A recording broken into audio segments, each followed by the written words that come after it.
On September 5th, 2010, Cartoon Network aired the first episode of Regular Show, an 11-minute story about two friends who try to return a damaged VHS tape and accidentally open a portal to another dimension. 7 of those minutes are spent on the couch arguing about whose turn it is to do something.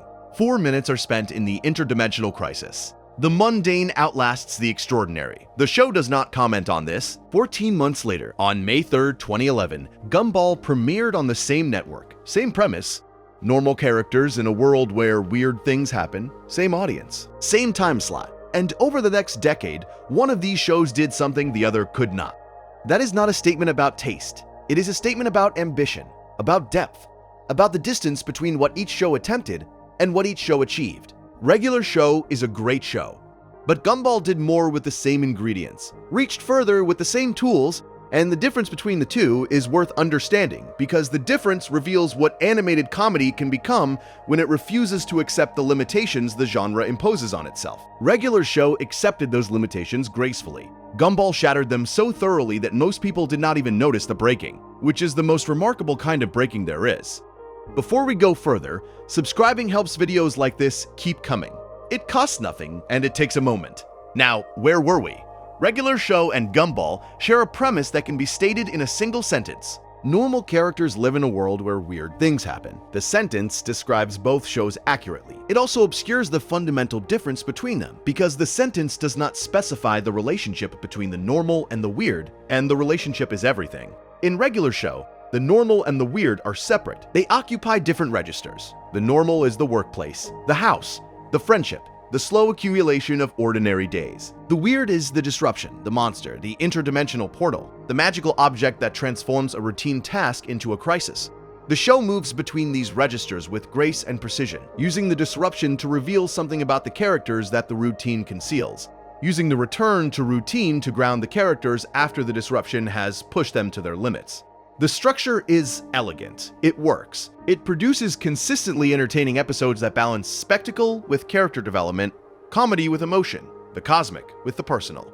Gumball does not move between registers because Gumball does not have registers. There is no normal in Gumball. There is no weird. There is only the world, a world in which a cat can be best friends with a goldfish, a ghost can attend middle school, a piece of toast can be repeatedly destroyed and reconstituted. Without anyone finding this remarkable, a T-Rex can have social anxiety, and the laws of physics, narrative, and animation can change from scene to scene without the change requiring explanation or comment. The absence of registers is not a stylistic choice, it is a philosophical position.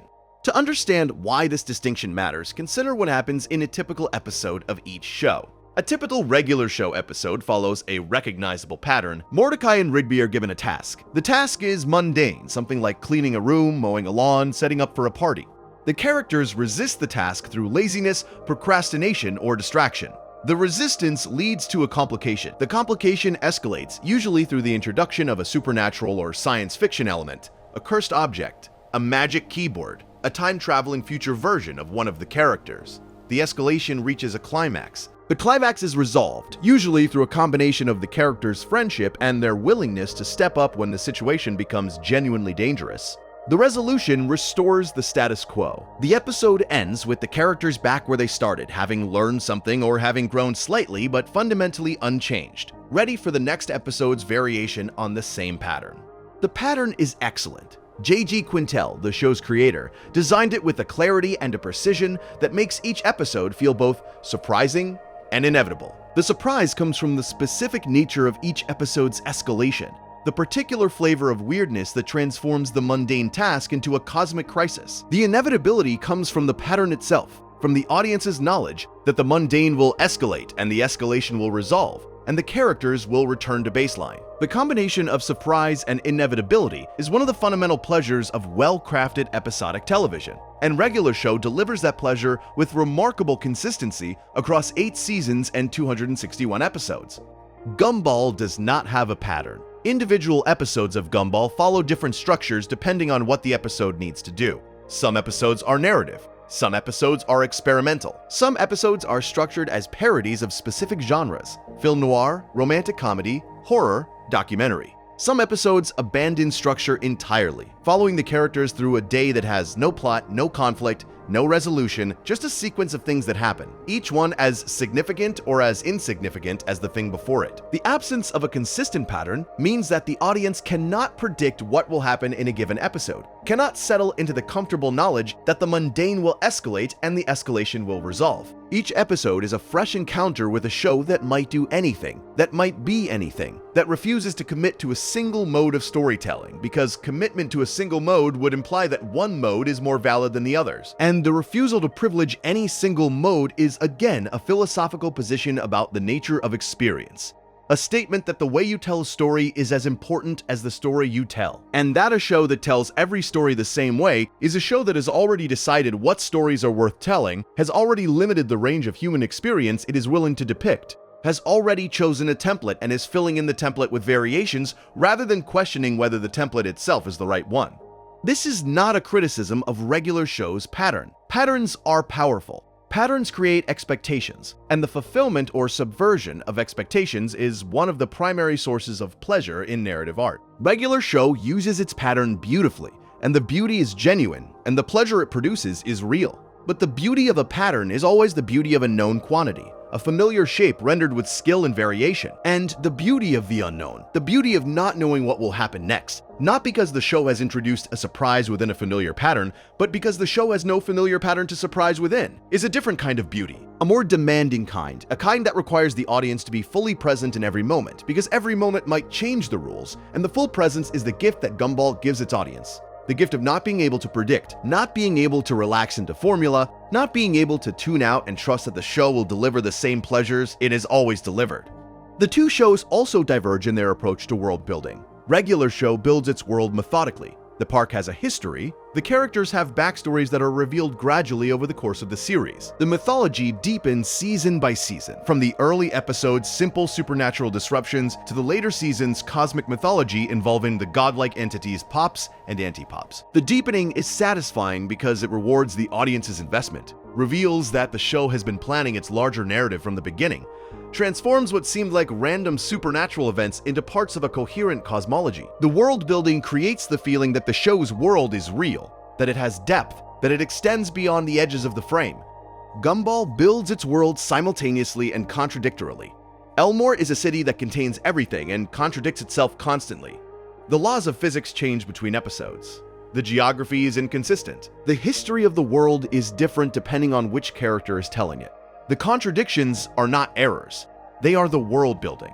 Gumball's world is not consistent because the show does not believe that reality is consistent, does not believe that a single set of rules governs all experiences, does not believe that the world makes sense if you just look at it from the right angle. The world is messy, contradictory, internally inconsistent. And the mess is the truth. The contradiction is the reality. The inconsistency is the most honest thing the show says about the nature of existence. Regular show's consistent world building creates a sense of depth. Gumball's inconsistent world building creates a sense of infinity. Depth suggests that there is a bottom, a foundation, a level at which the world's rules become clear and the world's structure becomes visible. Infinity suggests that there is no bottom, no foundation, no level at which everything makes sense, because the world is infinitely complex, infinitely contradictory, infinitely resistant to the organizing principles that narrative fiction typically imposes on it. Depth is satisfying. Infinity is overwhelming. And the overwhelming quality of Gumball's world, the sense that you can never fully understand it, never fully map it, never fully exhaust its possibilities, is what gives the show its unique power. The power of a work of art that is larger than any single viewer's ability to comprehend it, that always contains more than you have found, that always rewards another visit with another discovery. The difference in registers also affects the way each show handles the relationship between comedy and meaning. In regular show, comedy and meaning occupy different registers. The comedy lives in the mundane, in the banter, in the physical humor, in the character interactions. The meaning lives in the extraordinary, in the moments when the cosmic stakes raise the emotional temperature, and the show reveals what the comedy was preparing the audience to feel. The separation is skillful. It allows the show to be purely funny when it wants to be funny and purely moving when it wants to be moving. And the transitions between the two modes are handled with a grace that makes the shifts feel natural rather than jarring. Gumball does not separate comedy and meaning because Gumball does not believe they are separate things. In Gumball, the comedy is the meaning. The joke is the philosophical observation. The gag is the insight. You cannot extract the meaning from the comedy because the meaning exists only in the comedy, is produced only by the comedy, would not exist without the specific comedic context that generates it. A joke about Gumball failing at something is simultaneously a philosophical observation about the nature of failure. A gag about the school's incompetence is simultaneously a structural critique of educational institutions. A visual pun about the different animation styles of different characters is simultaneously a statement about the nature of diversity. The simultaneity is Gumball's most distinctive formal achievement, the thing that no other show does at the same scale or with the same consistency, and the achievement is largely unrecognized because the critical vocabulary for describing the unity of comedy and meaning in animated television does not exist yet. Regular show's separation of comedy and meaning allows the show to be clear about what it values. When the comedy drops away and the emotion arrives, the audience knows that the show is saying something important, that the moment matters, that the feelings being depicted are the feelings the show wants the audience to have. The clarity is generous. It respects the audience by making the show's intentions transparent, by not asking the audience to do interpretive work, by delivering the emotional content in a form that can be received without effort. Gumball's unity of comedy and meaning means that the show is never clear about what it values, never transparent about its intentions, never delivering emotional content in a form that can be received without effort. The audience must do the work. The audience must extract the meaning from the comedy, must perceive the philosophy inside the joke, must recognize the observation inside the gag. The work is demanding, and many viewers will not do it. We'll watch the show as pure comedy and miss the meaning entirely, and the show accepts that its deepest content will be invisible to a significant portion of its audience. Because the invisibility is the price of the unity, and the unity is worth the price, because the meaning that you extract through your own effort is always more valuable than the meaning that is delivered to you, always more lasting, always more truly yours. There is something else that the registers reveal about the two shows, and it has to do with the way they understand the role of the creator. Regular show is a personal show. J.G. Quintel created it from his own experiences, his own friendships, his own relationship with the culture of his youth. The show's nostalgia is Quintel's nostalgia. The show's emotional beats reflect Quintel's emotional priorities. The show's worldview is Quintel's worldview, communicated through the show's narrative choices and emotional emphases with a directness and a sincerity that make the show feel like a personal expression, a work of art that reveals its creator's heart.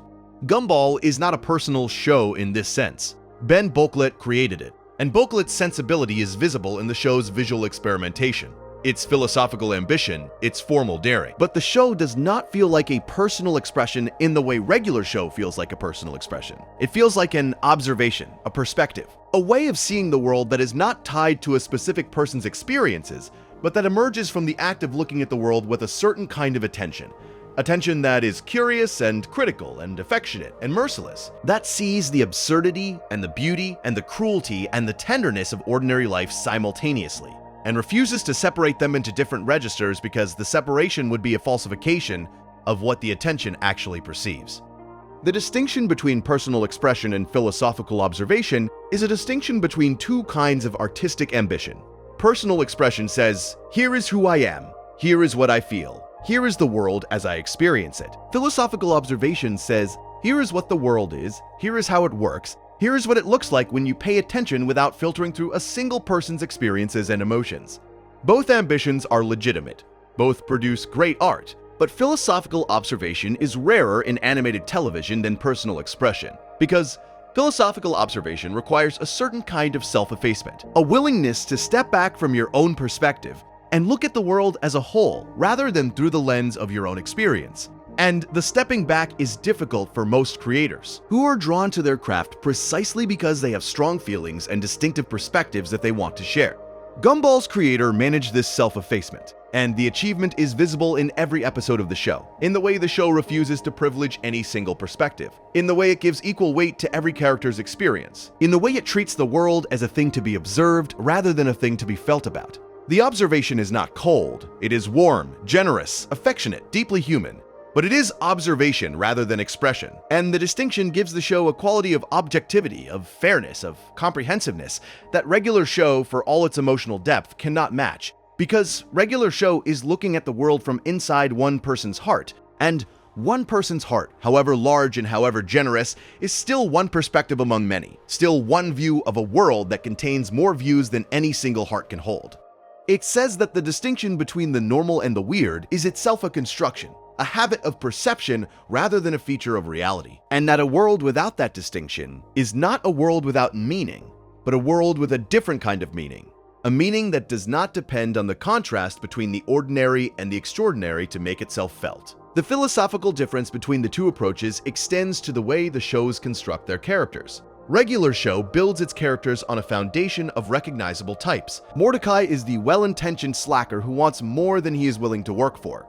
Rigby is the id, the impulsive, competitive, loyalty-driven companion who drags his friend into trouble and then helps him get out. Benson is the frustrated authority figure. Skips is the wise elder. Muscle Man is the boar with a hidden heart. Each character occupies a recognizable archetype, and the show's character development consists of deepening and complicating the archetype without abandoning it, of showing that the slacker is also brave, that the authority figure is also vulnerable, that the wise elder is also burdened by the weight of his wisdom. The deepening is skillful and produces genuine emotional resonance, and the recognizability of the archetypes is part of what makes the characters lovable, because you recognize them because you know people like them, because the characters feel true to the social types you have encountered in your own life. The character archetypes in regular show also determine the show's comedy. The humor comes from the interaction between types, from the friction between Mordecai's earnestness and Rigby's recklessness, from the contrast between Benson's authority and his inability to maintain it, from the gap between Muscle Man's crudeness and his genuine emotional depth. The friction is reliable, predictable in its dynamics, if not in its specifics, and the predictability is part of the comedy's appeal, because comedy depends on expectations, and the archetypes create expectations that the show can fulfill or subvert with equal effectiveness. Gumball's comedy does not come from the interaction between types, because Gumball's characters are not types. The comedy comes from the interaction between contradictions, from the collision of incompatible behaviors within the same character, from the gap between what a character seems to be and what a character actually does, from the disconnect between intention and outcome, between self-perception and reality, between what you think you are and what the world reveals you to be. The comedy of contradictions is harder to execute than the comedy of types, because it requires the audience to hold multiple, incompatible ideas about a character simultaneously, which is cognitively demanding, and which some viewers will experience not as comedy, but as confusion. But the comedy of contradictions is also funnier when it works, because the surprise is deeper. The surprise of a type subverted is the surprise of a character doing something unexpected within a familiar framework. The surprise of a contradiction is the surprise of the framework itself being revealed as inadequate. The surprise of discovering that the person you thought you understood is actually a mystery, and the discovery is both funny and unsettling and philosophical, all at the same time in the same moment, which is exactly the kind of multi-layered experience that Gumball specializes in and that regular show, for all its considerable skills, does not attempt. The difference in humor extends to the show's respective relationships with their audience's intelligence. Regular show respects its audience's intelligence by treating them as smart enough to understand the show's emotional subtleties, smart enough to appreciate the nuances of friendship and love and loss, and growing up without being talked down to. The respect is genuine, and it produces a relationship between show and audience that is warm, trusting, and mutually rewarding.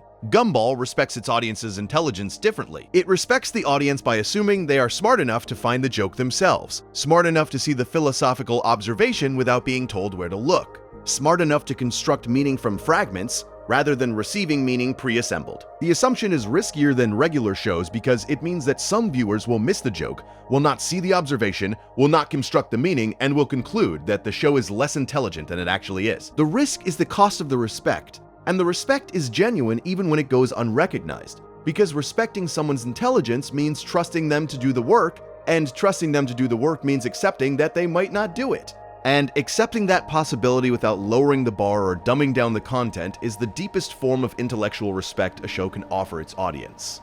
Gumball's characters are not built on archetypes, they are built on contradictions. Gumball is brave and cowardly, smart and stupid, generous and selfish, kind and cruel.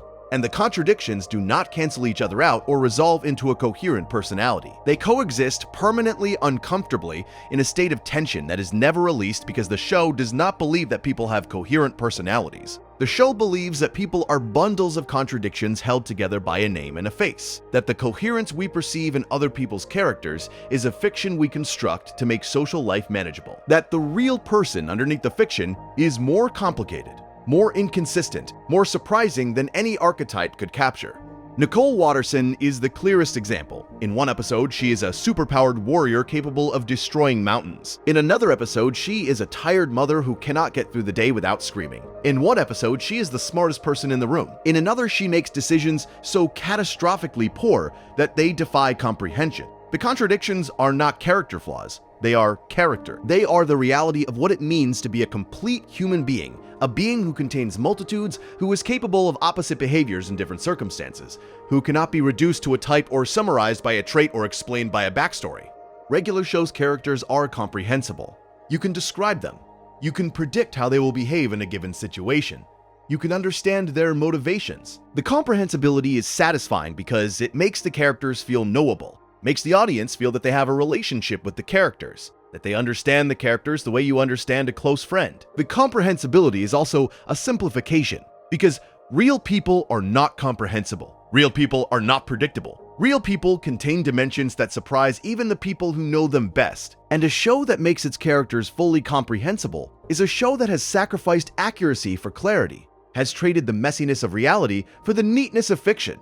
Gumball's characters are not comprehensible. You cannot fully describe them. You cannot reliably predict their behavior. You cannot summarize their motivations, because their motivations are multiple, contradictory, and context-dependent. The incomprehensibility might seem like a failure of characterization, a lack of consistency that prevents the audience from forming a stable relationship with the characters. But the incomprehensibility is the characterization, the most important thing the show says about what people are, which is that people are not knowable, not fully, not completely, not in the way that fictional characters in a conventional narrative are knowable. People are mysteries, to themselves and to each other, and the mystery is not a problem to be solved, but a condition to be inhabited, a permanent feature of the experience of being a person among other persons. And a show that depicts this mystery is a show that tells the truth about people in a way that a show with comprehensible characters cannot, because comprehensibility is always a reduction, always a simplification, always a sacrifice of the real complexity of human beings in service of the narrative convenience of fictional ones.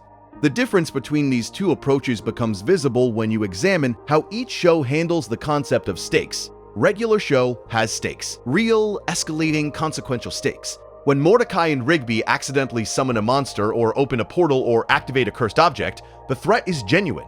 People can be hurt. The world can be damaged. The characters must act to prevent real consequences, and the prevention requires effort, courage, and often sacrifice. The stakes give the show its tension, its momentum, its emotional weight. You care about what happens because what happens matters, because the characters are in genuine danger, because the resolution of the danger requires something real from the characters. Gumball does not have stakes in this sense. The world of Gumball can be destroyed and rebuilt between scenes. Characters can die and reappear without explanation. The laws of physics can change without consequence. The absence of stakes might seem like a limitation, a refusal to engage with the dramatic possibilities that make regular show so effective. But the absence of conventional stakes allows Gumball to explore a different kind of consequence, one that is more subtle and more true to the way most people actually experience their lives. The consequences in Gumball are emotional, relational, philosophical. When Gumball does something wrong, the consequence is not a monster or a portal, but a damaged friendship, a moment of shame, a realization that he has failed to be the person he wants to be.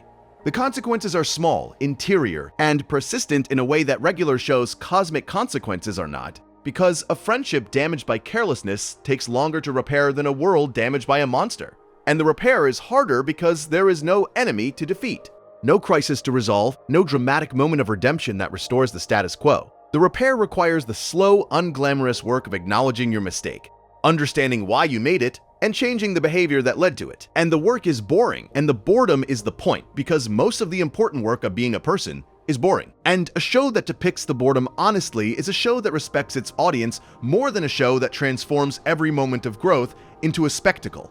There is a thought experiment that clarifies the difference. Imagine removing the supernatural elements from regular show. Remove the portals, the monsters, the cursed objects, the time travel, the cosmic battles. What remains is a workplace comedy about two friends who are bad at their jobs and who have a grumpy boss and a group of eccentric co-workers. The comedy would still work, the characters would still be engaging, the friendships would still be moving, but the show would lose its distinctive quality, its ability to transform the mundane into the epic. its capacity for spectacle and wonder. The supernatural elements are essential to what regular show is. Without them, the show is good. With them, the show is great. Now imagine removing the supernatural elements from Gumball. Imagine making every character human. Imagine setting every episode in a realistic world with consistent physics and a single animation style. What remains? Everything. Everything that matters. The family dynamics remain. The philosophical observations remain. The social commentary remains. The emotional complexity remains. The humor remains, or most of it, because most of the humor comes from the characters' relationships and personalities, rather than from their species or their animation style. You would lose the visual spectacle, the formal experimentation, the specific pleasure of seeing a photograph interact with a cartoon. But you would not lose the substance, because the substance in Gumball is not in the spectacle. The substance is in the observation, in the seeing, in the quality of attention the show brings to the ordinary experiences of ordinary life. The spectacle is the method. The observation is the achievement. And the observation would survive the removal of the spectacle, because the observation is independent of it, exists prior to it, is the reason the spectacle was chosen in the first place. The thought experiment reveals what each show depends on and what each show provides. Regular show depends on its distinctive fusion of the mundane and the supernatural to produce its effects. Remove the fusion and the effects diminish. Gumball depends on nothing but its own intelligence, its own capacity for observation, its own willingness to look at ordinary life with extraordinary attention. The independence is remarkable. It is also the reason Gumball's achievement is more significant than regular shows, because an achievement that depends on a specific formal device is an achievement that is limited to the contexts in which that device works, while an achievement that depends on nothing but the quality of seeing can be replicated in any context, any medium, any genre, by anyone who is willing to look at the world with the same attention and the same honesty that Gumball demonstrates in every episode.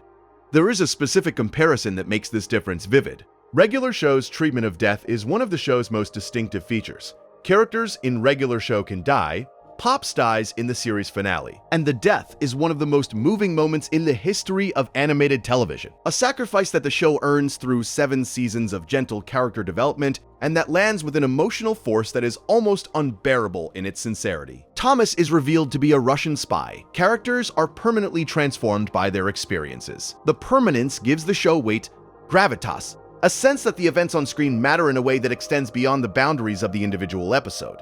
Gumball's treatment of death is the opposite. Anton the piece of toast is eaten, crushed, dissolved, and reconstituted on a regular basis. The reconstitution is played as comedy, and the comedy is excellent. But the comedy is also a philosophical argument about the nature of consequence itself. Regular show says that consequences are real, that actions have permanent effects, that the things you do shape the world in ways that cannot be undone. Gumball says that consequences are real in a different way, that the consequences that matter are not the physical or the cosmic, but the emotional and the relational, and that the physical impermanence of its world is not a denial of consequence, but a redirecting of attention toward the consequences that actually shape people's lives, which are not explosions and sacrifices and permanent transformations, but the small, cumulative effects of the way you treat the people around you, day after day, without the treatment ever reaching a dramatic climax or producing a visible result. Consider the way each show handles the concept of failure. In regular show, failure is an event. Mordecai fails at a relationship, Rigby fails at responsibility. The failures are specific, identifiable, recoverable. Each failure is a discrete event that can be examined, understood, and learned from. And the learning is part of the show's narrative of growth, evidence that the characters are developing, maturing, becoming better versions of themselves through the accumulated experience of their mistakes. The narrative of growth through failure is one of the most common narratives in Western storytelling, and regular show executes it with skill and emotional precision.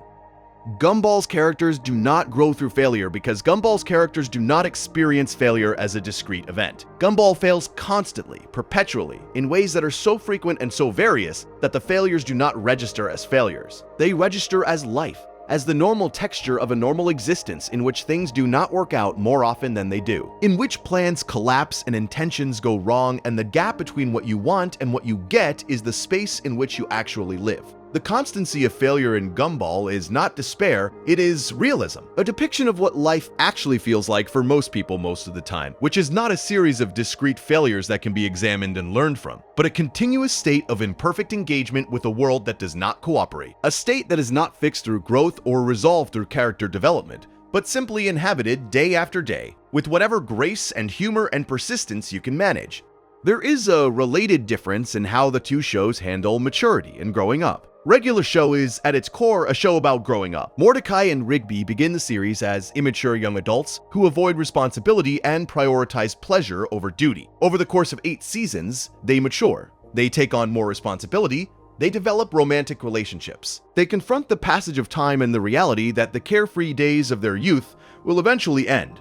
The maturation is depicted with sensitivity and emotional intelligence. And the show's final season, with its jump to space and its stakes-raising mythology, is a metaphor for the transition from youth to adulthood, from the safety of the familiar to the danger and the possibility of the unknown. Gumball is not about growing up. Gumball's characters do not mature in the conventional sense. Gumball does not become more responsible. He does not develop greater self-awareness. He does not learn the lessons that his experiences should teach him.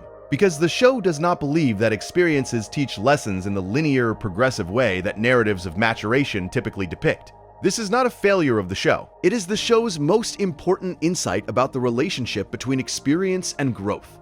The insight is this: growth is not linear. People do not mature in a straight line from irresponsible to responsible, from immature to mature, from confused to clear. People oscillate. People have moments of extraordinary insight followed by moments of stunning obtuseness. People learn lessons and immediately forget them. People grow in one dimension while regressing in another. The oscillation is not a failure of growth. It is what growth actually looks like. And a show that depicts growth as linear is a show that has idealized the process, has simplified it into a narrative shape that is satisfying but inaccurate. Regular Show's linear depiction of growth is satisfying because it confirms the cultural narrative that time produces wisdom, that experience produces maturity, that the process of aging is a process of improvement. The confirmation is comforting. It suggests that the difficult parts of growing up are temporary, that the confusion and the irresponsibility and the mistakes of youth will eventually give way to the clarity and the capability and the wisdom of adulthood. The suggestion is hopeful, and the hope is genuine. And many people find comfort in the suggestion because it implies that the struggles they are currently experiencing will eventually resolve into a state of greater understanding and greater competence. Gumball does not offer this comfort. Gumball suggests that growing up is not a resolution but a continuation, that the confusion and irresponsibility and mistakes of youth do not give way to the clarity and capability of adulthood, but persist in modified form throughout the entire span of a person's life. Nicole is an adult. She is not clear, she is not stable, she is not wise in the way that narratives of maturation suggest adults should be wise. She is struggling, constantly, with the same kind of confusion and frustration and inadequacy that her children experience, and the similarity between her struggles and her children's struggles is the show's most devastating observation about the nature of adulthood, which is that adulthood is not a destination you reach, but a role you perform. A performance that is never fully convincing, because the person performing it has not stopped being the confused, uncertain, inadequate child they were before they started performing. Richard makes this observation even more explicitly. Richard is an adult who is not matured. He is the same person at 40 that he was at 14, the same mixture of innocence and incompetence and joy and helplessness. And the sameness is not presented as a pathology or a failure, but as one possible outcome of a life lived without the pressure to conform to the narrative of linear growth. Richard has not grown because Richard does not experience life as a narrative. He experiences life as a series of moments, each one complete in itself, each one unconnected to the ones that came before or the ones that will come after. And the disconnection, the absence of narrative continuity, is what prevents the accumulation of experience from producing the growth that narratives of maturation promise. The absence is not a deficit. It is an alternative, a different way of being in time. A way that is more honest about the experience of most people than the progressive narrative that Regular Show and most other shows about growing up provide. The honesty about growth extends to the show's treatment of education. Regular Show does not deal with education because its characters are adults in a workplace. Gumball's characters are children in a school, and the school is one of the show's most devastating subjects. Elmore Junior High is depicted as an institution that has failed at every level, a place where teaching does not happen. Learning does not happen. The transmission of knowledge and the cultivation of ability and the preparation for adult life that schools are supposed to provide simply do not occur. The failure is not attributed to individual bad teachers or individual bad policies. The failure is structural, systemic, a feature of the institution itself rather than a flaw in its implementation. The show's critique of education is sharper than anything Regular Show attempts, because Regular Show does not examine institutions. Regular Show examines individuals, their relationships, their growth, their emotional lives. The examination is valuable and produces genuine insight into the human condition, but the examination operates at the level of the personal and the interpersonal. And the personal and interpersonal level is not where the most important forces that shape people's lives operate. The most important forces are institutional, systemic, structural, and a show that does not examine these forces is a show that provides an incomplete picture of what it means to be alive, however accurate and however moving its depiction of personal experience may be. Gumball examines these forces: the school, the economy, the family as an institution, the social hierarchies that organize the characters' lives. All of these are examined with a precision and an intelligence that is remarkable in any medium, and that is almost unprecedented in animated comedy. The examination does not produce prescriptions. It does not suggest reforms. It does not identify the people responsible for the failures and demand accountability. It simply shows the failures clearly, honestly, without editorial comment, and trusts the audience to draw their own conclusions about what the failures mean and what, if anything, should be done about them. The trust is the show's politics, and the politics is more radical than any specific policy position, because the trust implies that the audience is capable of thinking about structural problems without being told what to think. And the implication is a form of respect that is also a form of empowerment, a way of saying that the solutions to the problems the show depicts will come from the people who experience those problems, not from the show that depicts them.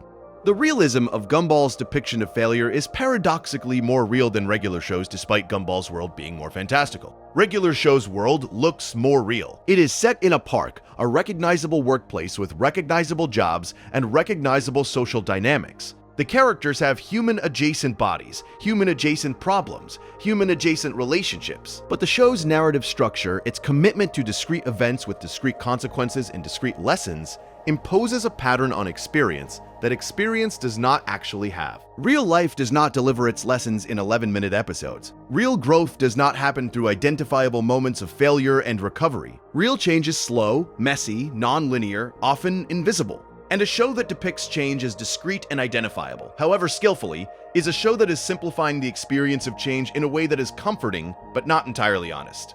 Gumball's world looks less real. It is populated by cats and fish and ghosts and bananas and pieces of toast, animated in a dozen different styles, governed by physics that change from scene to scene. But the show's relationship with the experience of being alive is more honest than Regular Shows precisely, because the show does not impose a pattern on experience, does not organize life into lessons, does not suggest that growth is a visible, identifiable process with a beginning and an end. The dishonesty of Gumball's world, its physical impossibility, its visual absurdity, its total rejection of realism as a visual or narrative strategy, allows it to be honest about the things that matter more than physics, which are the emotional, relational, and philosophical dimensions of being alive. And the honesty about those things is deeper and more accurate and more useful than the surface realism of a show that looks real, but that organizes the experience of living into patterns that living does not actually have. Regular Show's relationship with nostalgia is one of its most distinctive and most celebrated features. The show is drenched in the aesthetic of the 1980s and early 1990s, from its synthesizer-heavy soundtrack to its VHS tapes and arcade machines and muscle cars, to its constant references to the pop culture of those decades. The nostalgia is not mere decoration, it is structural. Regular Show uses the aesthetics of the past to create a specific emotional atmosphere, an atmosphere of longing for a simpler time, a time before the internet and social media and the acceleration of culture, a time when two friends could spend an entire afternoon doing nothing, and the nothing felt like enough. The atmosphere is powerful. It resonates with a generation of viewers who grew up during the transition from analog to digital culture, and who feel, however vaguely, that something was lost in the transition. Some quality of attention, some capacity for boredom, some willingness to let time pass without filling it with content. There is a way of understanding the relationship between the two shows that borrows from the history of art. In painting, there is a distinction between representational art and abstract art. Representational art depicts recognizable things, people, landscapes, objects, and the skill of the artist is measured by the accuracy and the beauty of the depiction. Abstract art does not depict recognizable things. It creates experiences directly, through color and form and composition, without the mediation of representation. The distinction is not a hierarchy. Both forms produce great art, but they produce different kinds of greatness. and the history of art has generally recognized that the move from representation to abstraction was a move toward greater ambition, greater difficulty, and greater freedom. Regular show is representational storytelling. It depicts recognizable experiences, friendship, work, growing up, love, loss, and the skill of the storytelling is measured by the accuracy and the beauty of the depiction. Gumball is closer to abstract storytelling. It does not depict recognizable experiences so much as it creates them directly, through form and rhythm and juxtaposition, and the interplay of incompatible elements. The distinction is not perfect, because Gumball's episodes do contain recognizable characters and recognizable situations, but the distinction captures something important about the difference between the two shows' relationships with the material of daily life. Regular show represents daily life. Gumball performs daily life, enacts it, embodies it, becomes it in a way that dissolves the boundary between the art and the experience the art is based on.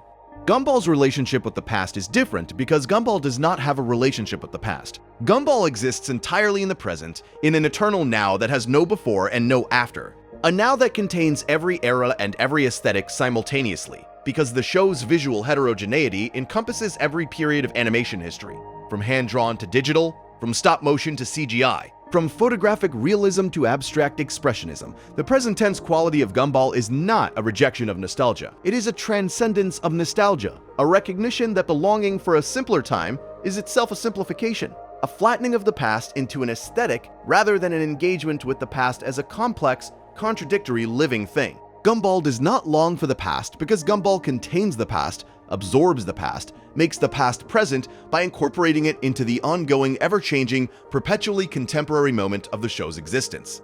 The difference in temporal orientation produces different emotional registers. Regular show's emotional register is elegiac. The show's best episodes are suffused with a gentle sadness, a recognition that the moment you are living in is already passing, that the friendship you are enjoying is already becoming a memory, that the present is always in the process of becoming the past. The elegy is beautiful. It produces some of the show's most powerful moments. Moments where the comedy drops away and the show allows itself to be simply sad, simply aware of the passage of time and the impossibility of holding on to the things you love. The elegy is also, in a subtle way, conservative, because an elegiac sensibility is a sensibility that values what has been over what is, that looks backward with longing rather than forward with curiosity, that finds its deepest meaning in the recognition of loss rather than in the embrace of change. Gumball's emotional register is present tense and therefore harder to name. The show is not elegiac because the show does not look back. The show is not hopeful because the show does not look forward. The show simply exists, in the moment, in the now, with a fullness of attention that does not have a standard emotional label because the vocabulary of emotion in Western culture is heavily weighted toward temporal categories, toward the grief of the past and the hope or fear of the future. And a show that exists entirely in the present does not fit neatly into any of these categories. The closest word might be wonder, the simple, undirected amazement of being in a world that is endlessly strange and endlessly interesting, and that reveals new dimensions of strangeness and interest every time you look at it from a slightly different angle. The wonder is not naive. It is informed by intelligence, by awareness, by a sophisticated understanding of the world's complexity. But it is wonder nonetheless, a fundamental openness to experience that does not filter experience through the lens of nostalgia or hope or fear, but receives it directly as it is in all its absurd, contradictory, unremarkable glory. The two shows' soundtracks illustrate the temporal difference perfectly. Regular show's music is deliberately retro, a synth-heavy score that evokes the sonic landscape of the 1980s that creates an immediate emotional connection to a specific era and a specific set of cultural associations. The music is excellent, evocative, instantly recognizable, and it functions as an emotional shorthand, a way of triggering the specific feelings, warmth, simplicity, the bittersweet recognition of a time that has passed, that the show wants its audience to feel. The musical choices are deliberate, and the deliberateness is part of the show's artistic strategy, the conscious use of a specific sonic palette to produce a specific emotional effect. Gumball's music is eclectic to the point of promiscuity. The show's score incorporates elements of electronic music, orchestral music, hip-hop, rock pop, classical, world music, and genres that do not have names. The eclecticism is not random. It mirrors the show's visual heterogeneity, the same principle of inclusive diversity applied to sound rather than to image. Each episode sounds different because each episode is different, and the difference in sound reflects the difference in content, in structure, in the specific aspect of reality that the episode is chosen to examine. The music does not create a single emotional atmosphere. It creates multiple atmospheres, sometimes within the same episode, sometimes within the same scene, and the multiplicity is both unsettling and liberating. Because a show that does not have a single sonic identity is a show that is free to be anything, to go anywhere, to produce any emotional effect that the specific moment requires.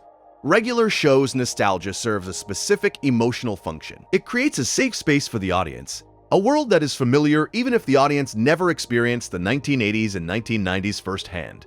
A world that is organized around recognizable cultural artifacts and emotional patterns. This safety is valuable. It allows the audience to relax into the show, to feel at home in its world, to enjoy its comedy and its emotion from a position of comfort. The safety is also a limitation, because a show that makes its audience feel safe is a show that does not challenge its audience, does not push its audience into unfamiliar territory, does not risk the discomfort that comes from encountering something genuinely new. Gumball does not make its audience feel safe. The show's visual heterogeneity, its narrative unpredictability, its tonal instability, all of these features create a viewing experience that is exciting, stimulating, sometimes disorienting, and never comfortable. The discomfort is not unpleasant. It is the discomfort of engagement, of attention, of being fully present in an experience that demands your full participation because you cannot predict what will happen next, cannot settle into a formula, cannot coast on the familiarity of established patterns. The discomfort is the price of the show's ambition. And the ambition is worth the price, because the experiences that change you are never the experiences that make you comfortable. They are the experiences that push you out of your comfort zone, that force you to see things you have not seen, think things you have not thought, feel things you have not felt. And a show that provides this experience, however uncomfortable, is a show that has done something more important than a show that provides comfort, however beautifully. There is a specific way in which regular show's nostalgia interacts with its treatment of work that deserves attention. The park, the show's primary setting, is a workplace, and the show's treatment of work is one of its most perceptive features. Mordecai and Rigby are employees. They have a boss, Benson, who is perpetually frustrated by their laziness and incompetence. They have co-workers, Skips, Muscleman, High Five Ghost, Pops, each of whom has a different relationship to the concept of work, and each of whom represents a different aspect of workplace culture. The workplace comedy is sharp, observant, and recognizable to anyone who has ever held a job they did not particularly care about. But the show's workplace is also a nostalgic workplace, a workplace that belongs to a specific era of American culture. The era before the gig economy, before remote work, before the precarity of contemporary employment transformed the relationship between worker and workplace into something fundamentally different from what it was in the decades the show references. The park is a stable workplace. It has a building. It has grounds. It has employees who show up every day and do the same job and receive the same complaints from the same boss. The stability is comforting, and the comfort is part of the show's nostalgic appeal. The suggestion that there was a time when work was simpler, when employment was reliable, when a person could define themselves by their job without the definition being complicated by the awareness that the job might disappear at any moment. Gumball does not depict work as a nostalgic category. Gumball's adults work, or try to work, or fail to work, and the working and the trying and the failing are not set in a specific era, but in an eternal, undated present that captures the experience of work as it actually is for most people, which is exhausting, unrewarding, necessary, and fundamentally at odds with the things that actually matter to them. Nicole's work is never depicted in detail, because the detail does not matter. What matters is the exhaustion it produces, the time it takes from her family, the way it reduces a brilliant, powerful, multidimensional person to a function, a role, a cog in a machine that does not value her except as a source of productivity. Richard's inability to work is not laziness in the nostalgic sense, not the charming laziness of two friends who would rather play video games than mow a lawn. It is a deeper refusal, or an inability, or a combination of the two. A relationship with work that is so damaged by experience and by temperament that the concept of productive employment has become literally incomprehensible to him. The difference between the two shows' treatment of work reflects the difference between their temporal orientations.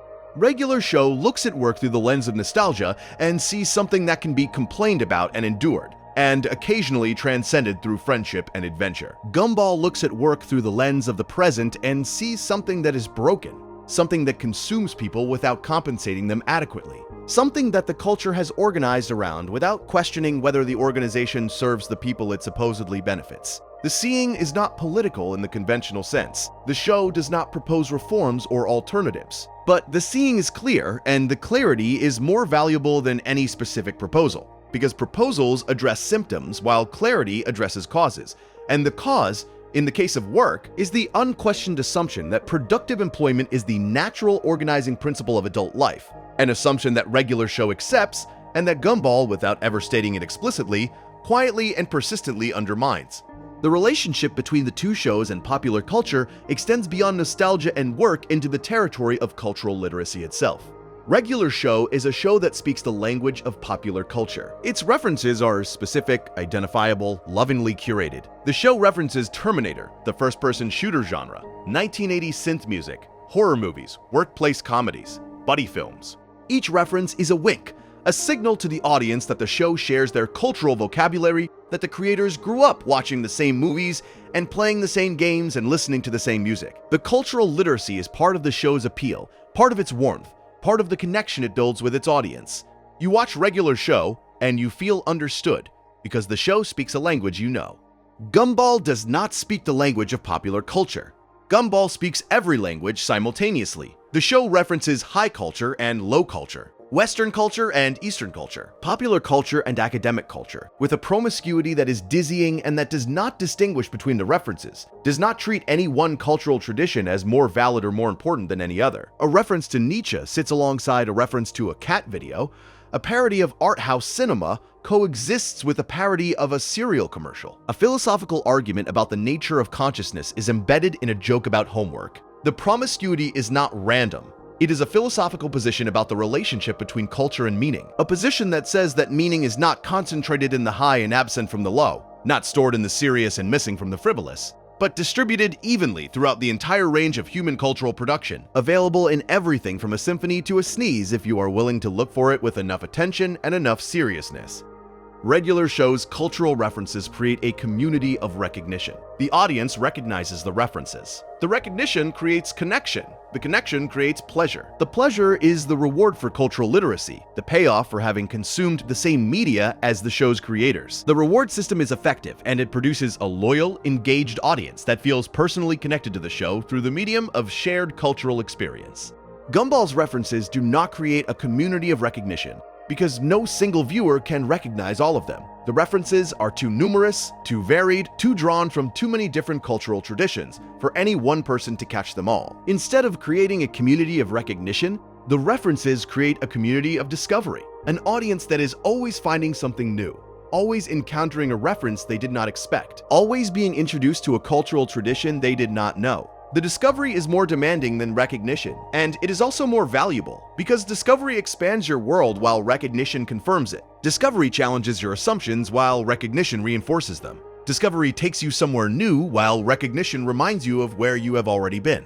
The difference between a show that confirms and a show that expands is not a difference of quality. Both Regular Show and Gumball are high-quality shows. Both demonstrate extraordinary craftsmanship, intelligence, and artistic ambition. The difference is difference of function, of purpose, of what each show believes it should be doing with the attention it has been given. Regular Show believes it should use that attention to connect with its audience, to create warmth, to build a community of shared experience. Gumball believes it should use that attention to challenge its audience, to expand their frames of reference, to push them toward encounters with ideas and perspectives and cultural traditions that they would not have sought out on their own. The first function produces satisfaction. The second function produces growth. Both are valuable, but growth is rarer, and the rarity makes it more precious. And the preciousness is one of the reasons Gumball deserves recognition that it has not yet received. Recognition for being one of the few shows in the history of animated television that consistently chose growth over satisfaction, chose expansion over confirmation, chose the harder path of challenging its audience over the easier path of pleasing them.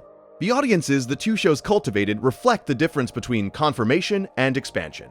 Regular Show's audience is loyal, passionate, and deeply connected to the show through shared cultural references and shared emotional experiences. The community that formed around Regular Show is a community of recognition, a group of people who found each other through the show and who bond over their shared love of a specific cultural moment, a specific set of aesthetic preferences, a specific emotional register. The community is warm, welcoming, and stable, the same kind of community that forms around any beloved cultural artifact that speaks to a specific generation's experiences and sensibilities.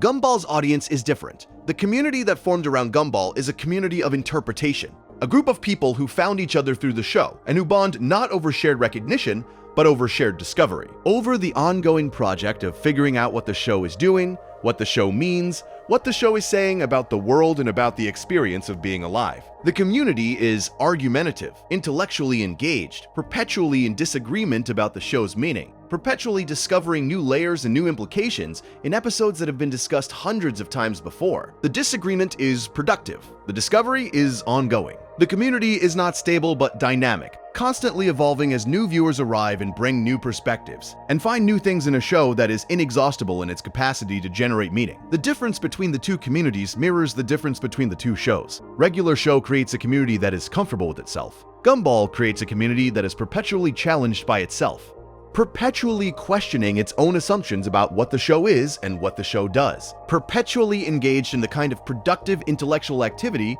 that most communities of television fans do not sustain beyond the initial excitement of a show's airing. The sustained engagement is evidence of the show's depth, evidence that the show contains more meaning than any single viewing or any single viewer can extract, evidence that the show is the kind of work that reveals itself gradually over years of sustained attention rather than all at once in the moment of consumption. There is another dimension of the comparison that deserves attention before we turn to the show's relationships, and it concerns their visual identities. Regular Show has one of the most distinctive visual styles in the history of animated television. The character designs are simple, clean, immediately recognizable.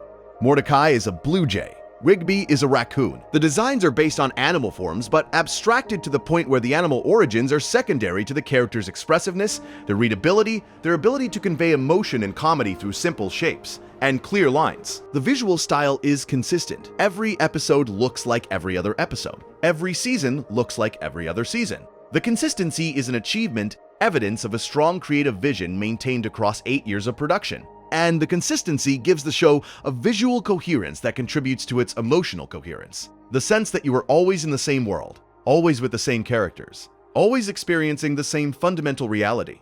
Gumball has no consistent visual style. The show uses 2D animation, 3D animation, stop motion, puppetry, live-action photography, mixed media, and combinations of all of these within the same scene, the same frame, the same moment. The visual heterogeneity is the show's most immediately striking feature, the thing that distinguishes it from every other animated show on site. And the heterogeneity is not decorative, it is philosophical. Each character's animation style is part of their identity. Gumball and Darwin are 2D because they are the show's emotional center, the characters who ground the viewer's experience of the world. Tina Rex is 3D because she is massive, physical, threatening in a way that 2D characters cannot be. The Donut Sheriff is a photograph because he is the law, the real, the thing that exists independently of the animated world's rules. Each animation style carries meaning, produces associations, creates expectations, and the coexistence of multiple styles within the same frame is a visual argument that reality is not homogeneous, that the world contains different kinds of things that exist in different ways, and that the differences are not errors or anomalies, but features, fundamental aspects of a world that is richer and stranger and more various than any single animation style could capture. The visual difference between the shows has implications for how they handle the concept of reality.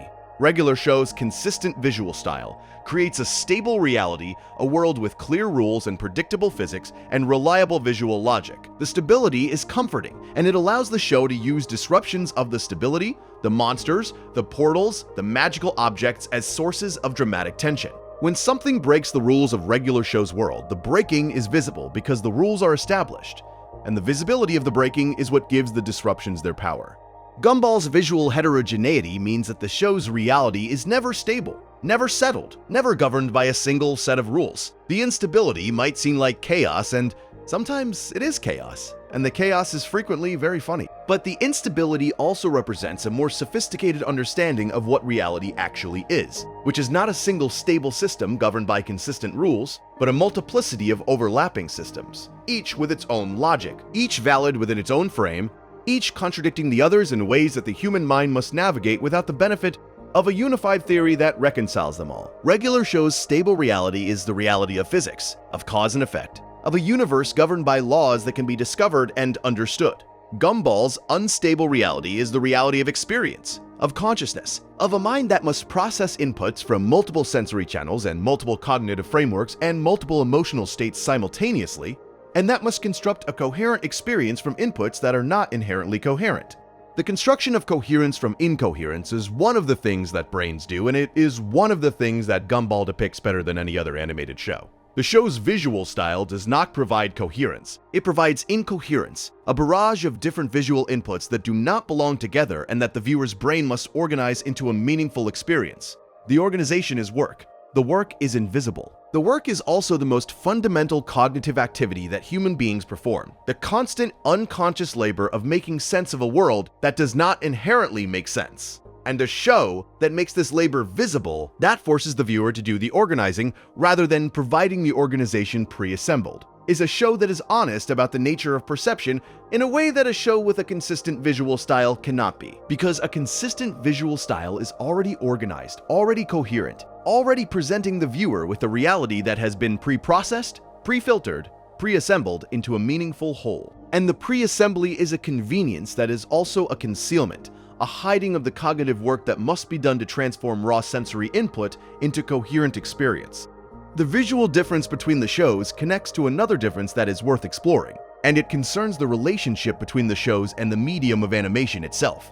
Regular Show loves animation. The show is a celebration of what animation can do, a showcase for the medium's ability to depict things that live action cannot, to create worlds that do not exist, to give physical form to imaginary beings, to transform the impossible into the visible. The love is evident in every frame, in the care with which the show's world is constructed, in the precision of the character animation, in the inventiveness of the supernatural elements that populate the show's episodes. The love of animation produces a show that is, in the best sense, an animated show, a show that uses the specific capabilities of animation to tell stories that could not be told in any other medium.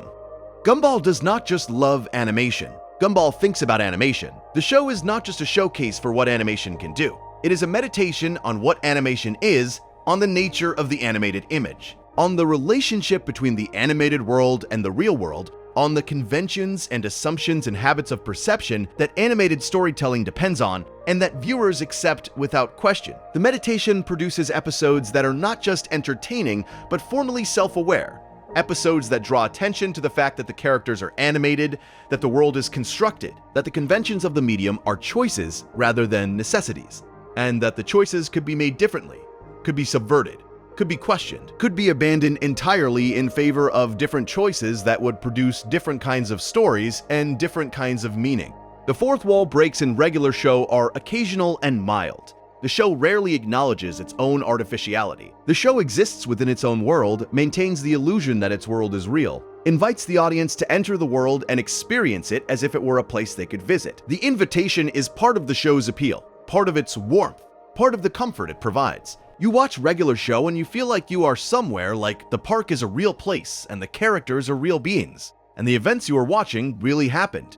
Gumball's fourth wall does not exist because Gumball never built one. The show is constantly aware of itself as a show, constantly commenting on its own conventions, constantly drawing attention to the gap between the animated world and the real world. Characters refer to their own status as characters. Episodes acknowledge the existence of the audience. The show's visual heterogeneity, the mixing of animation styles, and the incorporation of photographic elements is itself a constant reminder that the world you are watching is not a world but a representation of a world, a constructed thing, an artifact, a piece of art that was made by human beings using specific tools and techniques, and that could have been made differently if different choices had been made. The awareness might seem like a limitation, a distancing effect that prevents the audience from becoming emotionally invested in the characters and the world. But the awareness actually deepens the emotional investment because it makes the emotions more honest. When you feel something while watching Gumball, you feel it with the knowledge that the thing you are watching is not real, that the characters are constructions, that the world is artificial. The knowledge does not diminish the feeling, it transforms it, makes it more complex, more self-aware, more honest about the strange and beautiful fact that human beings can care about things they know are not real, can be moved by fictions, can love characters who do not exist. The caring and the knowing coexist. And the coexistence is a more accurate depiction of the relationship between art and emotion than the immersion that regular show provides. Because in real life, we always know that the art we are experiencing is art. Always know that the characters are characters. Always know that the world on screen is not the world we live in. And the knowing does not prevent us from feeling. It accompanies our feeling. And a show that acknowledges this, that makes the knowing and the feeling simultaneous rather than opposed, is a show that has understood something important about the nature of aesthetic experience that most shows have not understood or have not dared to acknowledge. Regular Show's handling of friendship is one of its greatest achievements. The friendship between Mordecai and Rigby is one of the most convincing and most detailed depictions of male friendship in the history of animated television. The show understands the rhythms of close friendship, the way friends can communicate entire conversations through gestures and shared references, the way friends can be simultaneously honest and protective with each other, the way friendship can be the most important relationship in a person's life without the importance being acknowledged or discussed. Mordecai and Rigby's friendship is depicted with the kind of specificity that only comes from genuine observation. The observation of someone who has had a friendship like this and who knows what it feels like from the inside, knows the rhythms and the silences and the shortcuts and the unspoken rules that govern a relationship between two people who have spent so much time together that they have developed their own private language of gestures and references and shared memories. The specificity is Regular Show's gift. The show gives its audience a friendship that feels real because it is real, based on real observations of real relationships. And the reality of the depiction is what makes the friendship so moving, so recognizable, so worthy of the audience's emotional investment. When the friendship is tested, when the friends fight or grow apart, or face the possibility that their time together is ending, the audience feels the test because the audience believes in the friendship, and the belief is earned by the specificity of the depiction. Gumball's central relationship, the relationship between Gumball and Darwin, is depicted with a different kind of specificity. A specificity that is less observational and more philosophical. The show is less interested in the rhythms and silences of friendship than in the ontological status of friendship, in what a relationship actually is when you strip away the narrative conventions that fiction uses to depict relationships. When you look at the connection between two beings not as a story with a beginning and a development and a series of tests, but as a fact, a given, a starting point rather than an achievement. The depiction is accurate, warm, and emotionally nuanced, and it resonates with viewers who recognize in Mordecai and Rigby the dynamics of their own closest friendships. Gumball's handling of friendship is different because Gumball does not isolate friendship as a separate category of relationship. The friendship between Gumball and Darwin is the central relationship of the show, but the show does not treat it as a friendship in the conventional sense. Darwin is Gumball's brother, his best friend, his conscience, his companion, his opposite, his reflection. And the relationship encompasses all of these roles simultaneously, without any one of them being primary. The relationship is not defined by the conventions of friendship narratives. It is not tested by the standard friendship tests, the betrayal, the jealousy, the growing apart and coming back together that friendship stories typically use to demonstrate the strength and the value of the friendship being depicted. The relationship is simply there, as given, as natural, as unremarkable as breathing. And the unremarkableness is the show's statement about what the deepest relationships actually look like, which is not dramatic and not tested and not defined by moments of crisis, but steady, constant, present, as reliable and as invisible as the ground under your feet. The difference matters because it reflects a different understanding of what makes relationships important. Regular Show treats friendship as an achievement, something that must be maintained through effort, something that can be damaged by neglect or betrayal, something that proves its value through the crises it survives. The treatment is honest and it produces some of the show's most emotionally powerful episodes. But it also creates a subtle anxiety, the anxiety of conditional relationship. The fear that the friendship might end if the friends fail to maintain it. If the crises become too great, if the characters grow in directions that take them away from each other, the anxiety is realistic. Many friendships do end for these reasons. But the anxiety also suggests that friendship is fundamentally fragile, fundamentally contingent, fundamentally dependent on the continued effort of the friends to maintain it. Gumball suggests something different. The relationship between Gumball and Darwin is not maintained, it is not tested, it is not proven through crisis. It simply exists as a fact of the world rather than as an achievement of the characters. And the factness of the relationship is more radical than it might seem, because it suggests that the deepest connections between people are not the connections that survive adversity, but the connections that precede adversity. The connections that exist before and after and during and regardless of whatever happens. Connections that are not earned but given, not maintained but inhabited, not proven but assumed. The suggestion is idealistic. It is also, for many people, more true to their experience of their closest relationships than the narrative of friendship as achievement that regular show depicts. Because the people you are closest to are often the people you do not need to prove anything to. The people whose presence in your life is so fundamental that the question of whether the relationship will survive does not arise because the relationship is not something that can fail. It is something that you are, a part of your identity rather than a feature of your social life. The difference in friendship models extends to the way each show handles conflict within relationships. Regular show depicts conflict with honesty and emotional precision. Mordecai and Rigby fight. They disagree about important things. They disappoint each other. They make choices that damage their friendship, and the damage must be repaired through effort, through apology, through the willingness to put the friendship above individual pride. The conflict is realistic and the repair is earned, and the dynamic produces some of the show's most emotionally engaging episodes. Episodes where the comedy drops away and the show engages directly with the difficulty of maintaining a close relationship with another imperfect person. Gumball handles conflict differently because the show understands something about close relationships that regular show's narrative structure cannot fully accommodate. The show understands that in the closest relationships, conflict does not threaten the relationship. Conflict is the relationship one of its primary modes of expression, as fundamental to the connection as affection and support and shared experience. Gumball and Darwin argue constantly. They bicker, they compete, they undermine each other, they make each other miserable. But the arguing and the bickering and the competition are not threats to their bond. They are expressions of it. Evidence that the two characters are so completely comfortable with each other that they do not need to manage their behavior, do not need to be careful, do not need to protect the relationship by suppressing the friction that inevitably arises when two different beings spend every moment of their lives in close proximity.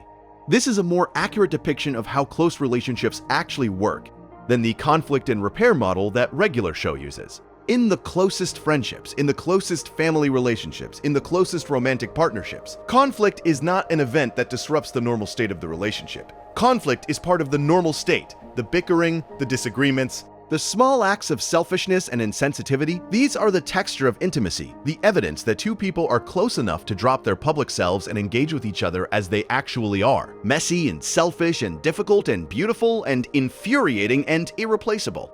Regular show's conflict and repair model, beautiful as it is, implies that the default state of a healthy relationship is harmony, and that conflict is a deviation from the default that must be corrected through effort and growth. The implication is widely shared in popular culture. It is also, according to a substantial body of psychological research, wrong. The default state of close relationships is not harmony, but what the psychologist John Gottman calls perpetual problems.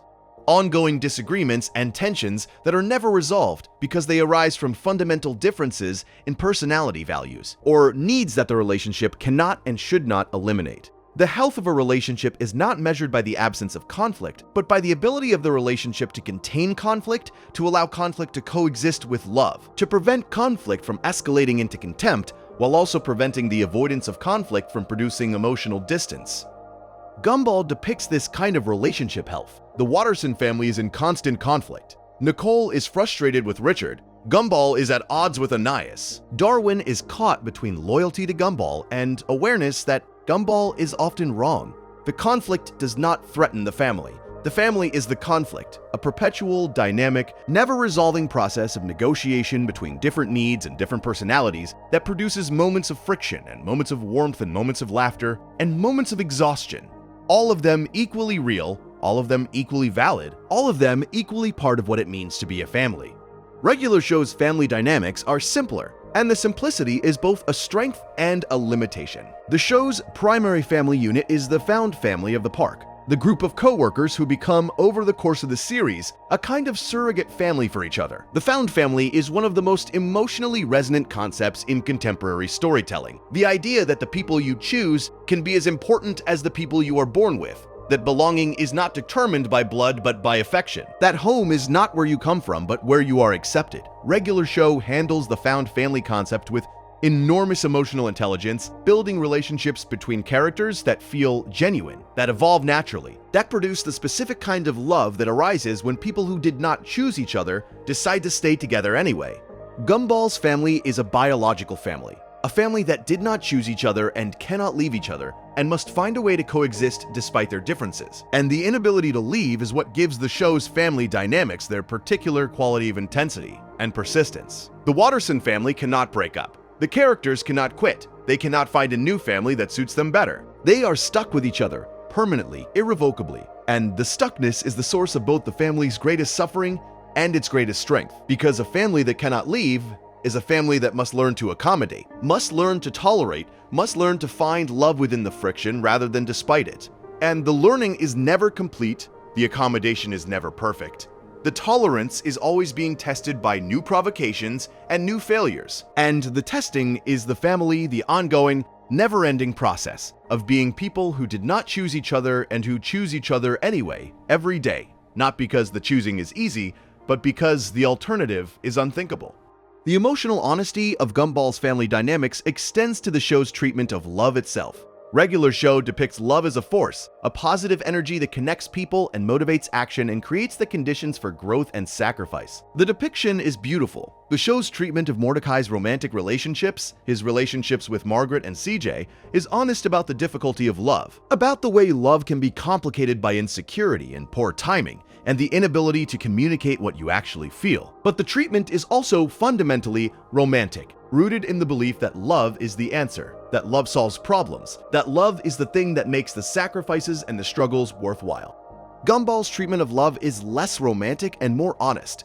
Love in Gumball is not a force. It is a fact. It is the thing that exists between the Wattersons not because they chose it or earned it or cultivated it, but because it is there, as undeniable as gravity and as inarticulate as the weather. The love does not solve problems. The love does not make sacrifices worthwhile. The love simply persists, alongside the problems, alongside the frustrations, alongside the exhaustion and the anger and the disappointment. And the persistence is not heroic or dramatic or beautiful in the way that regular shows' love is heroic and dramatic and beautiful. It is stubborn. It is unglamorous. It is the love of people who are too tired to be romantic, too frustrated to be eloquent, too overwhelmed to do anything more than show up day after day and be present for each other in the limited, imperfect, entirely insufficient way that their limited, imperfect, entirely insufficient resources allow.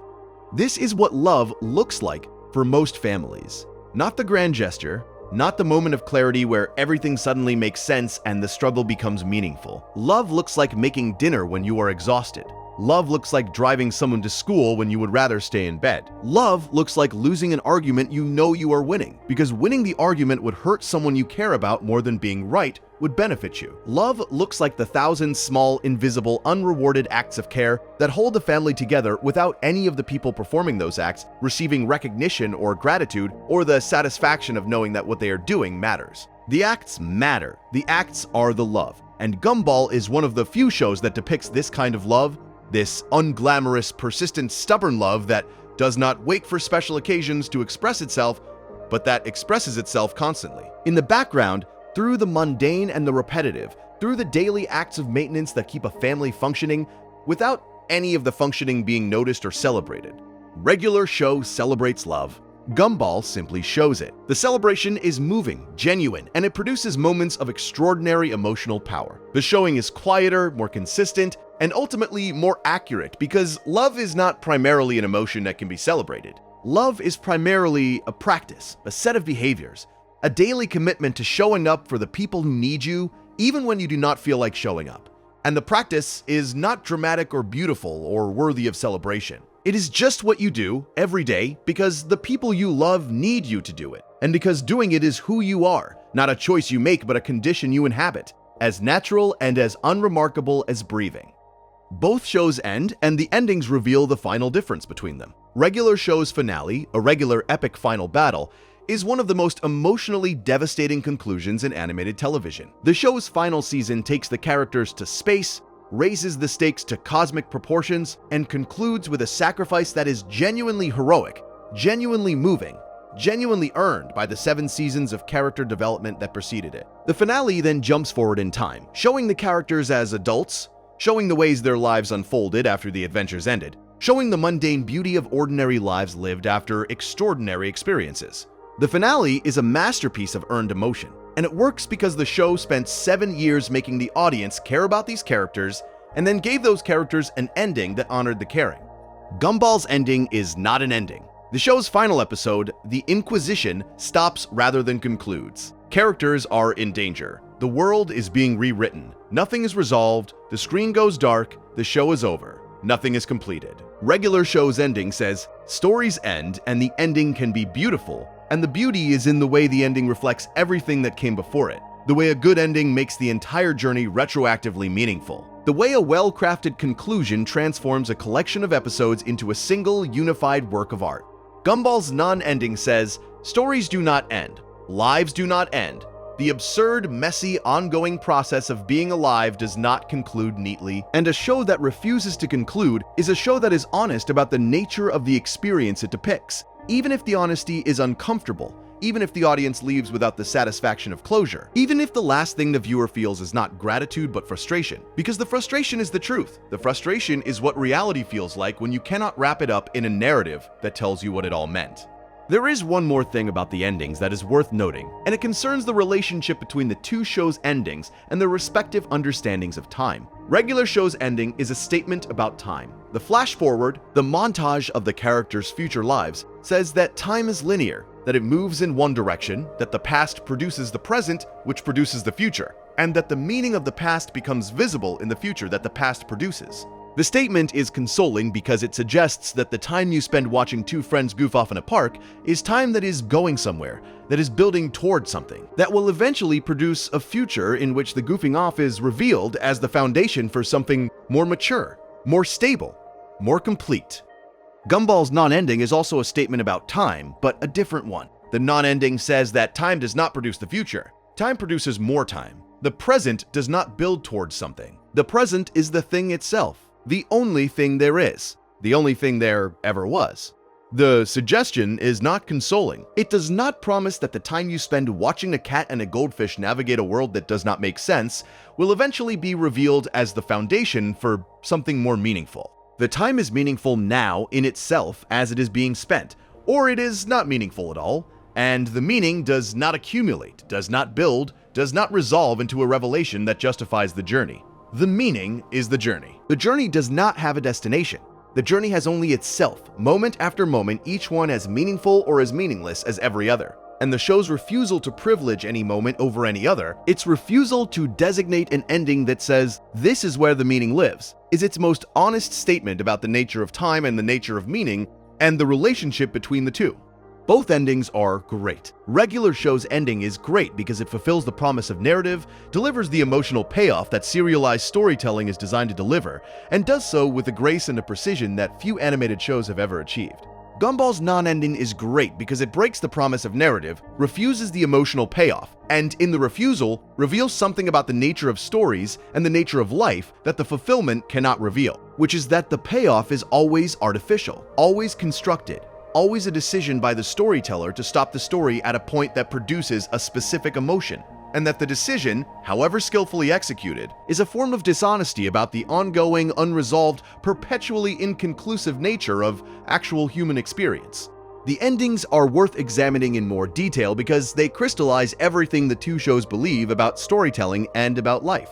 Regular show's finale, which aired on January 16, 2017, takes 7 seasons of low-stakes workplace comedy and transforms it into an epic space adventure that ends with a genuine sacrifice. Pops, the most innocent character in the show, gives his life to save the universe from his evil twin brother.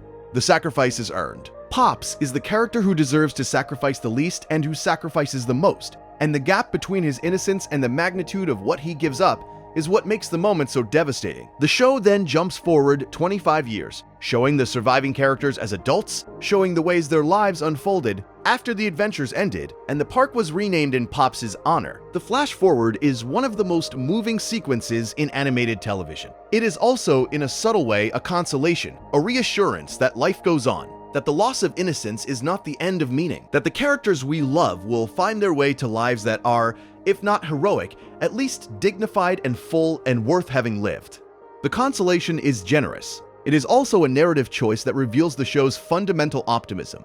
Its belief that stories have endings and that endings can be meaningful. That the purpose of a story is to arrive at a moment of understanding that justifies the journey. That the pain of loss is redeemed by the beauty of what the loss produces. The belief is not wrong. It is one of the oldest and most powerful beliefs in human culture. The belief that suffering has a purpose, that loss has a meaning, that the arc of experience bends towards something worth reaching. But the belief is also a construction, a narrative imposition on an experience that does not inherently have the shape the narrative gives it. And the construction, however beautiful, is a form of comfort that may or may not be warranted by the actual experience of being alive.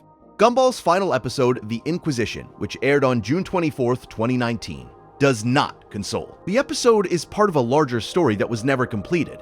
A story about the characters discovering that their world is not what they think it is, that their reality is under threat from a force that wants to change them into something they are not. The story is interrupted. The episode ends mid-plot. The characters are in danger, the threat is unresolved, the screen goes dark, the show is over, there is no flash forward, there is no consolation, there is only the stopping, the abrupt cessation of a narrative that was in the middle of doing something important, and the stopping is as honest as the consolation is generous. Because stopping is what actually happens to most stories, most relationships, most lives, which do not conclude neatly but simply cease, interrupted by circumstances rather than completed by design.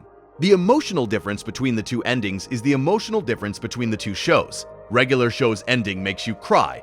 It makes you cry because it gives you something to cry about, a loss that is specific and meaningful and beautifully depicted. The crying is cathartic. It releases something, processes something, completes something. You cry and then you feel better, and the feeling better is the function of the ending, the reason the ending exists. The purpose the ending serves in the economy of the show's emotional design. Gumball's non-ending does not make you cry. It makes you feel something that does not have a name, something that is not sadness exactly and not frustration exactly and not anger exactly, but something in between. Something that occupies the space where a feeling would be if you had a word for it. The nameless feeling does not resolve, it does not process, it does not complete. It sits with you, uncomfortable and unfinished and persistent, and the persistence is the point, because the nameless, unresolvable feeling is closer to the actual emotional texture of real loss and real incompletion than the cathartic grief that regular show's ending produces, beautiful as that grief is. There is a question that connects the endings to everything else, and the question is this: what is a show for? Regular show's answer is that a show is for the experience of watching it. The emotional journey it takes you on, the feelings it produces, the satisfaction it provides when the journey reaches its destination. The answer is good. The answer is the answer most shows give, because most shows understand themselves as experiences designed to produce specific effects in their audiences, and the effects are the measure of the show's success. Regular show succeeds enormously by this measure. The show produces exactly the effects it intends to produce, and the effects are genuine, and the satisfaction they provide is real. Gumball's answer to the question of what a show is for is different and more complicated. Gumball seems to suggest that a show is not for the experience of watching it, but for the change it produces in the person who watches it. And the change is not the same thing as the experience, because the change happens after the experience. In the time between watching and remembering, in the space between what you saw and what you understand, in the gap between the show and the rest of your life. The change is slow, cumulative, invisible, and it does not produce satisfaction or catharsis, or any of the specific emotional effects that a well-crafted show is designed to produce. It produces something more subtle and more lasting, a shift in the way you see the world, an alteration in the way you process experience, a deepening of your capacity to hold contradictions without resolving them, to tolerate ambiguity without reaching for clarity, to exist in a state of productive uncertainty that is more honest and more useful and more human than the certainty that a resolved ending provides.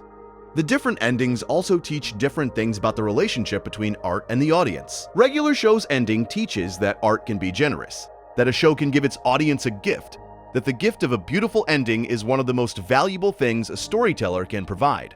The lesson is true. The generosity is real. The gift is received with gratitude and remembered with warmth. And the memory of the gift is part of what makes the show's legacy so secure, so fondly held, so resistant to the erosion of time.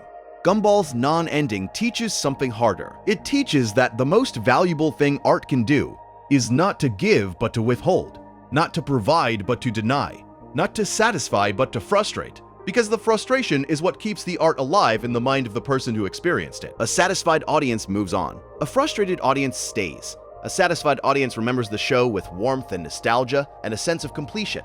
A frustrated audience remembers the show with unfinished business, with questions that were not answered, with feelings that were not resolved. And the unfinished business is what keeps the audience returning to the show, keeps them thinking about the show, keeps them discovering new dimensions of the show that they missed on earlier viewings, because they were watching for the ending rather than attending to the ongoing.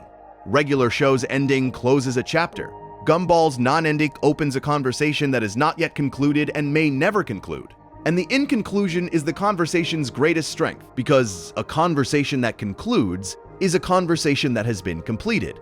And a completed conversation is a conversation that no longer needs to be had, while a conversation that remains open is a conversation that continues to generate new insights, new perspectives, new understandings every time someone returns to it with a different set of experiences and a different set of questions.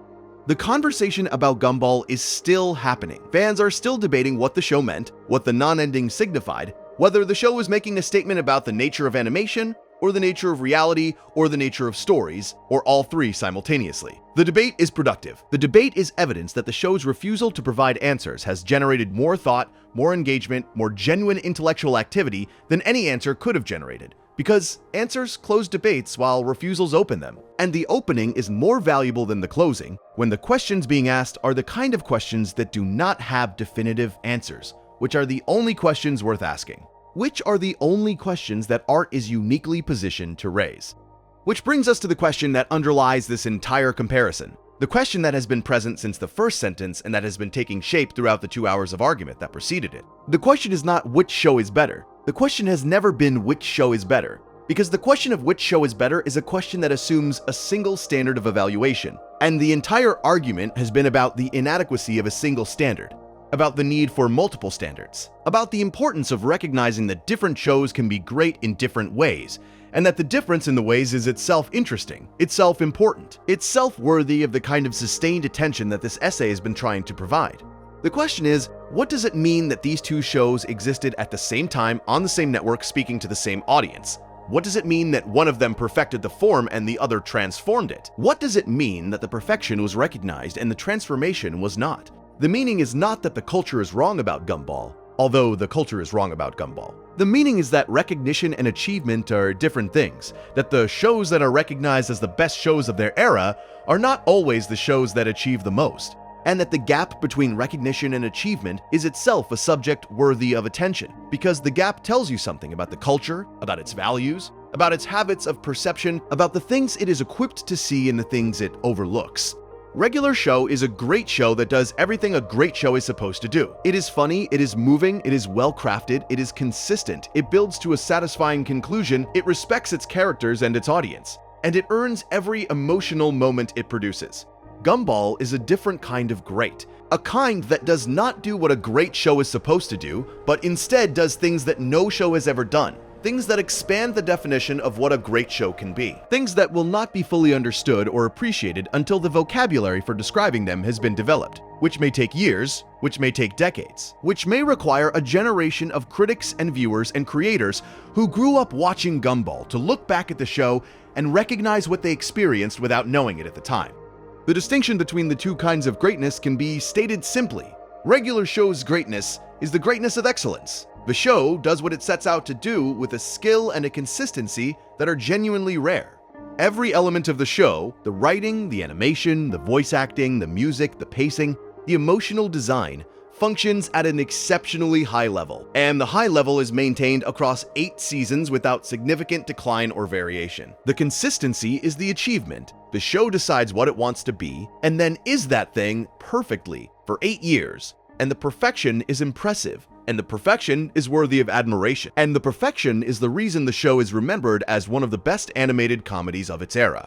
Gumball's greatness is not the greatness of excellence, but the greatness of invention. The show does not do what it sets out to do with exceptional skill. The show does things that no other show has ever done. Things that redefine what a show can do. Things that create new categories of achievement rather than excelling within existing ones. The invention is risky.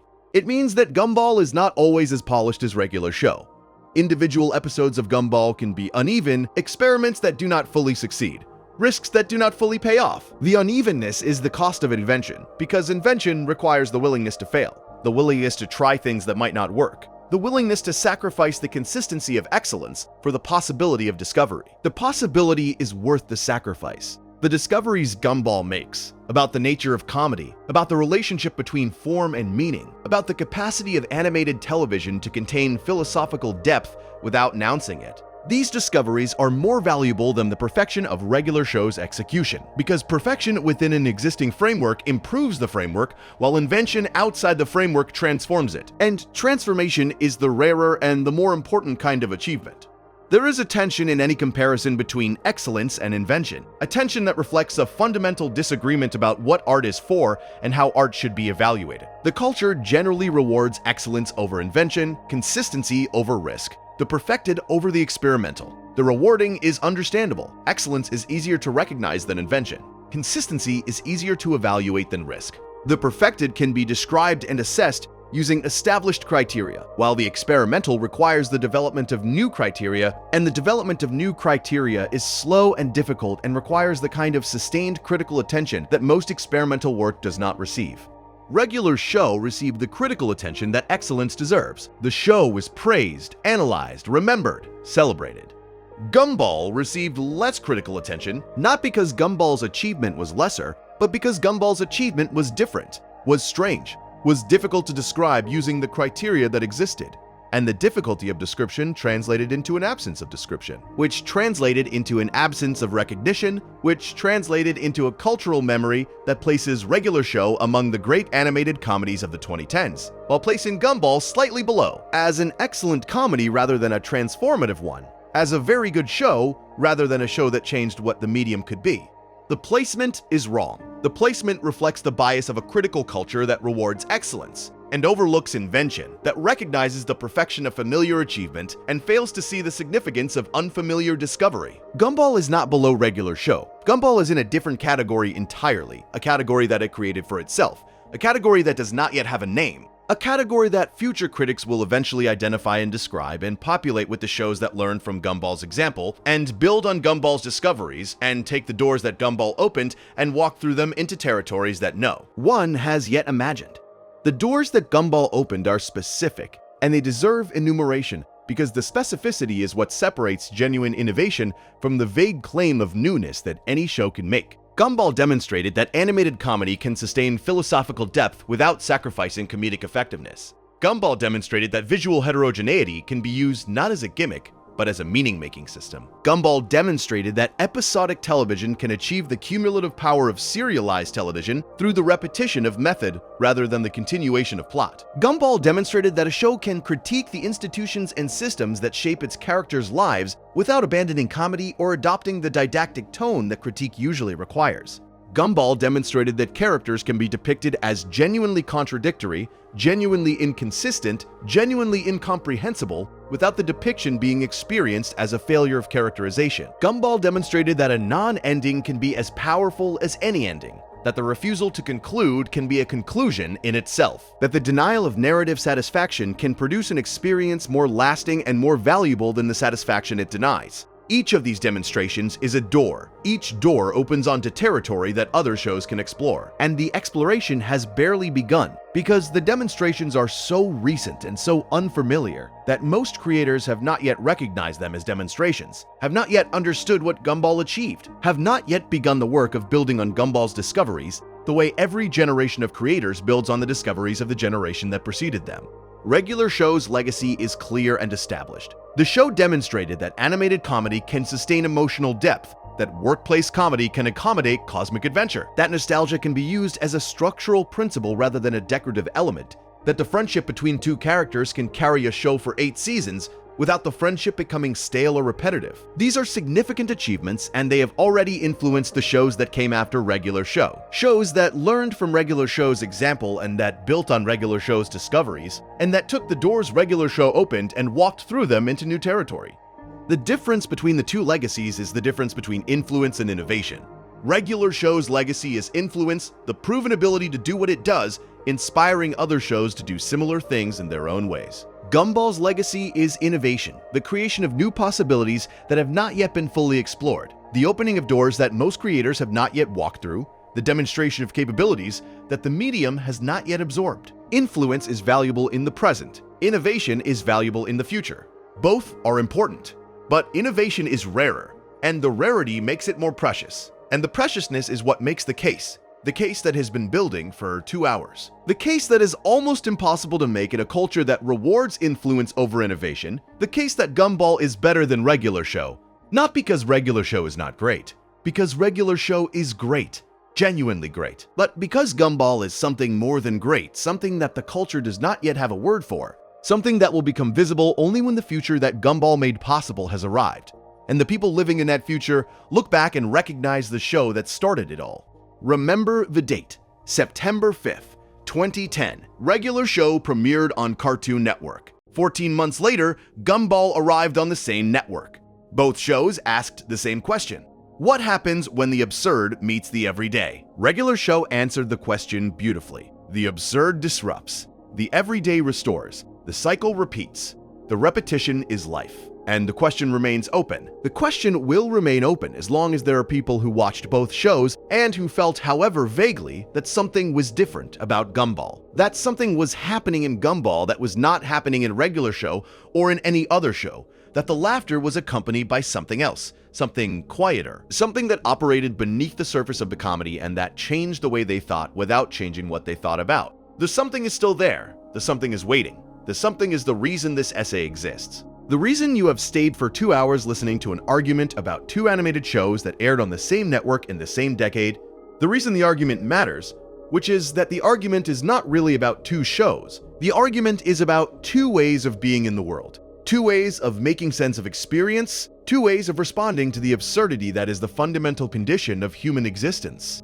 Regular show responded to the absurdity by containing it, by giving it a shape, by transforming it from chaos into narrative, from confusion into meaning, from the raw, unprocessed strangeness of being alive into a story about friendship and love and growing up, that made the strangeness manageable, that made the strangeness endurable. Gumball refused to answer the question because Gumball refused to accept the premise. There is no absurd. There is no everyday. There is only the world, all of it, all at once, in all its impossible, contradictory, unremarkable, astonishing, ordinary, extraordinary totality. And a show that can hold all of that, a show that can be all of that, is not just a great comedy. It is something no other show has managed to be.